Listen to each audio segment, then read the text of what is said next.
Ayan, pinandar ko yung motor ko, pinarada ko dahil bibili ako ng sinigang na isda. Ayan, bumili ako ng kamatis. Tapos kung bumili ng kamatis, bumili rin ako ng talbo, ay ng kangkong. Tapos sinugasan ko ng isda. Ayan si Ilod, pinakita ko pa nga. Tontuwa si Ilod. Ayan, sinugasan ko ng mabuting isda. Pagtapos ko ugasan, ayan na yung isda.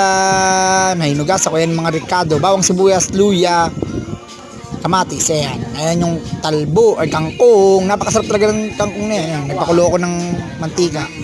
Ayan, lagyan ko na yung sa mantika yung kaldero, yan. Tapos nilagay ko na yung bawang, sibuyas, kamatis, luya. Ayan na, pagkatapos ginisa ko at hinalo ko siya, yan. Pinakuluan ko siya, lagyan ko siya ng tubig. Tapos yan, tinakpan ko.